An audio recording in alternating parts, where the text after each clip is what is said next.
بسم اللہ الرحمن الرحیم اقرأوا القرآن فإنه يأتي یوم القیامت شفیعا۔ حفاظت قرآن پرفتن دور میں حفاظت کا نسخہ، تحریر سید محمد اسماعیل۔ الحمد للہ رب العالمین والصلاة والسلام علی خاتم النبیین۔ حفاظت قرآن جدید پرفتن دور میں خود کو کیسے محفوظ رکھا جا سکتا ہے، اس کا صرف اور صرف ایک ہی نسخہ ہے، اور وہ ہے قرآن کریم سے تعلق و وابستگی۔ کوئی بھی شخص جس قدر قرآن سے وابستہ ہوگا اسی قدر محفوظ و مامون رہے گا۔ سیدھا سا اصول ہے کہ جس بھی چیز کو حاصل کرنا ہو تو اس کے لیے اسی جگہ تک رسائی حاصل کی جاتی ہے جہاں وہ چیز موجود ہو۔ جو چیز جہاں ہے ہی نہیں وہاں اسے ڈھونڈنا سعی لا حاصل ہے۔ دھوپ کے لیے سورج کی طرف رخ کیا جاتا ہے، نہ کہ رات کی تاریکی میں چلنے والی یخ بستہ ہواؤں کو مسکن بنایا جائے۔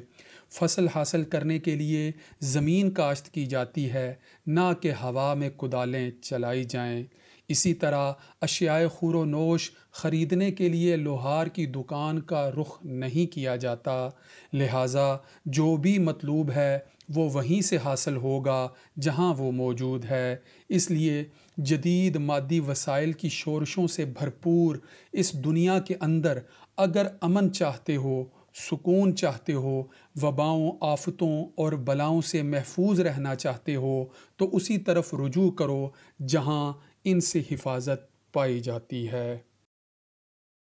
یقیناً اللہ تعالیٰ کا کلام جو کہ آخری کتاب ہدایت ہے، اس سے وابستگی ہی وہ واحد ذریعہ ہو سکتا ہے کہ جس کی بدولت اس دنیا میں امن و سکون بھی حاصل ہو اور سلامتی و حفاظت بھی، کیونکہ حفاظت وہی کر سکتا ہے جو خود محفوظ ہو، اور امن و سکون بھی وہی عطا کر سکتا ہے جسے نہ خود کوئی ڈر ہو، نہ خوف ہو، نہ اندیشہ۔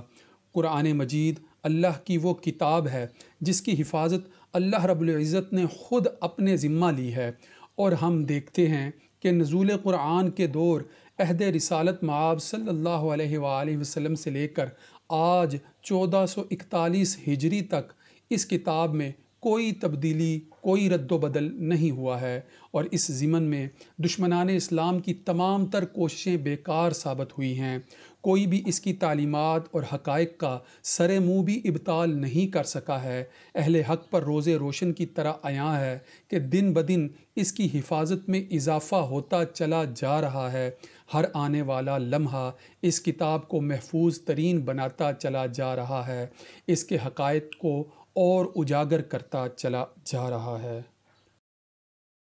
لاکھوں کی تعداد میں بچے، جوان اور بوڑھے، ہر رنگ، نسل اور طبقے کے افراد اس معجزہ کلام کے حافظ و قاری ہیں، جو ہر سال ماہ رمضان المبارک میں امامت کے مصلی پر کھڑے ہو کر اس کی تلاوت کر رہے ہوتے ہیں، اور کروڑوں انسان ہمت انگوش دست بستہ اس کی تلاوت سن کر دلوں کو جلا بخش رہے ہوتے ہیں،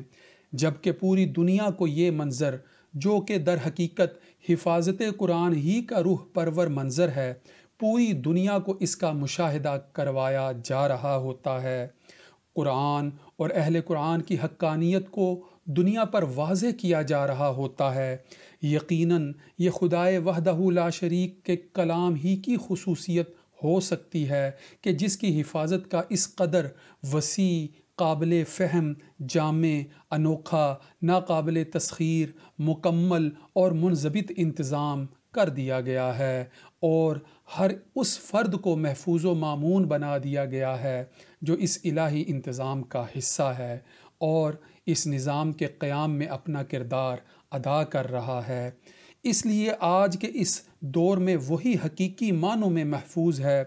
جس نے اپنا اوڑھنا بچھونا قرآن کو بنا لیا ہے، وہی پرسکون اور مطمئن ہے جس نے قرآنی تعلیمات کو من حیث المجموع اپنا کر اپنی زندگی کو اس صحیفہ نجات کے ساتھ منسلک کر لیا ہے۔ آج کے اس گئے گزرے دور میں بھی حفاظت قرآن کے یہ منظر جب ہم دیکھ رہے ہیں تو پھر یقین کے ساتھ اس کتاب کے ساتھ منسلک ہو جانے میں کوئی عذر نہیں ہونا چاہیے کہ ہم سب پر قرآن آج کے دور میں اپنی حجت اسی طرح تمام کر رہا ہے کہ جس طرح نزول قرآن کے دور عہد رسالت مآب صلی اللہ علیہ وآلہ وسلم میں اس نے اپنی حجت تمام کر دی تھی۔ اس کی حفاظت کا یہ عالم ہے کہ پڑھنے والا جب آغاز ہی کرتا ہے اور تعوذ پڑھتا ہے تو شیطان رجیم سے اللہ کی پناہ میں آ جاتا ہے، اور ہر حرف پر نیکیاں وہ بھی ایک نہیں 10 گنا سمیٹنا شروع کر دیتا ہے۔ پھر سورہ فاتحہ جو کہ سبع من المثانی اور تمام صحف آسمانی کے خلاصہ کو پڑھتا ہے اور اس کی مدد سے ضلالت و گمراہی کے راستوں سے محفوظ رہنے کی دعا کرتا ہے، اور اللہ رب العزت سے صراط مستقیم کی ہدایت طلب کرتا ہے۔ پھر اس راہ ہدایت کی تعلیم کے لیے سنام القرآن سورۃ البقرہ کا آغاز کرتا ہے کہ جس کے متعلق آقائے دو جہان محمد مصطفیٰ احمد مجتبیٰ صلی اللہ علیہ وآلہ وسلم کے فرمان عالی شان کے مطابق جس گھر میں اس کی تلاوت کی جاتی ہے اس میں شیطان داخل نہیں ہو سکتا۔ اسی طرح سورۃ الکہف جمعہ کے دن تلاوت کرنے کی فضیلت یہ ہے کہ اس کے ذریعے اگلے جمعہ تک دجال سے محفوظ رہنے کی ضمانتیں احادیث میں موجود ہیں، اور جو شخص اس کی پہلی 10 آیات یاد کر لیتا ہے اور انہیں محفوظ رکھتا ہے تو اس کے لیے بھی حدیث مبارکہ میں دجال کے فتنوں سے محفوظ رہنے کی ضمانت دی گئی ہے۔ سورہ یاسین کی بے پناہ فضیلتیں ہیں کہ خلوص دل سے اللہ تعالیٰ کی رضا کے لیے پڑھنے والے کے پچھلے سارے گناہ معاف ہو جاتے ہیں۔ پھر اس صورت میں حدیث ہی کی روح سے مردوں کو بخشوانے کی فضیلت بھی پائی جاتی ہے۔ اسی طرح مرنے والوں کے قریب سورہ یاسین پڑھنے کی تلقین حدیث میں موجود ہے کہ وہ گناہوں کے شر سے محفوظ ہو سکیں۔ اسی طرح جو شخص ہر رات سورہ واقعہ کی تلاوت کرتا ہے اس کے لیے فقر و فاقہ سے حفاظت کی نوید حدیث میں موجود ہے۔ پھر سورۃ الملک سے حاصل ہونے والی حفاظت ایسی ہے کہ گناہ دنیا میں کیے مگر بخشش سے متعلق کی جانے والی ساری کوششیں آخرت کے منظرنامہ میں یوں بیان کی گئی ہیں کہ یہ صورت جو کہ صرف 30 آیات پر مشتمل ہے اس وقت تک آخرت میں چین سے نہیں بیٹھے گی جب تک اپنے پڑھنے والے کو رب کے حضور بخشوا نہ لے۔ پھر ایک چھوٹی سی صورت سورہ اخلاص صرف 3 آیات ہیں مگر قدر و منزلت اس قدر کے پورے قرآن کے 1/3 حصہ کے برابر اس کو پڑھنے کا ثواب ہے، اور اس کے معنی اور مفاہیم اس قدر وسیع ہیں کہ کفر و شرک اور باطل سے ہر طرح کی حفاظت کی ضمانت دینے والے ہیں۔ پھر آخری صورتیں معوذتین کہ نبی کریم صلی اللہ علیہ وآلہ وسلم کی ذات پر جب جادو کے ذریعہ حملہ کیا گیا تو اللہ رب العزت نے ان صورتوں کا تحفہ نازل فرمایا کہ جن کے پڑھتے ہی جادو کے اثرات زائل ہو گئے۔ ہر قسم کے کینہ، بغض، حسد، جن و بشر اور تمام مخلوقات کے شر سے حفاظت کی ضمانت ان 2 صورتوں میں موجود ہے۔ رسول اللہ صلی اللہ علیہ وآلہ وسلم کا معمول تھا کہ الحمد شریف اور آخری تینوں قل پڑھ کر ہاتھ پر دم کر کے پورے جسم پر پھیرتے تھے۔ غرض پورے کا پورا قرآن جو کہ خود محفوظ ہے اور اپنے قاری کی حفاظت کا دنیا و آخرت دونوں میں ذمہ لیے ہوئے ہے۔ حدیث مبارکہ میں قرآن کی شان یوں بیان فرمائی گئی ہے: اقرأوا القرآن فإنه يأتي يوم القیامة شفیعا، یعنی قرآن پڑھا کرو کہ وہ اپنے پڑھنے والوں کا قیامت کے دن شفیع بن کر آئے گا۔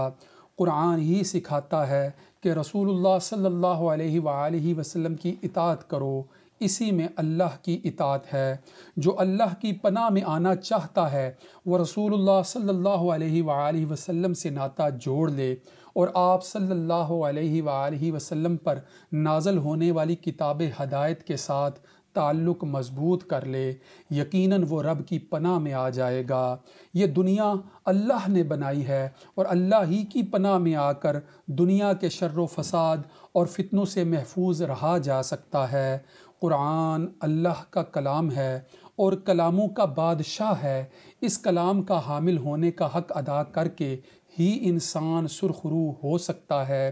وگرنہ اس محفوظ کلام کو تو کچھ فرق نہیں پڑے گا۔ ہم برباد ہو جائیں گے، مر کر مٹی میں مل جائیں گے، ملیا میٹ ہو جائیں گے۔ یقیناً اس کائنات کا ذرہ ذرہ نیست و نابود ہو جائے گا، مگر اللہ کا کلام لوح محفوظ میں ایسا محفوظ ہے کہ اس کو آنچ تک نہیں آنے والی، اور اس کلام کو اس کے مقام سے ذرہ برابر بھی تنزلی نہیں ہونے والی۔ لہٰذا اسی سے وابستہ ہونے میں حقیقی فوز و فلاح اور نجات ہے۔ وما علینا الا البلاغ۔ شکریہ۔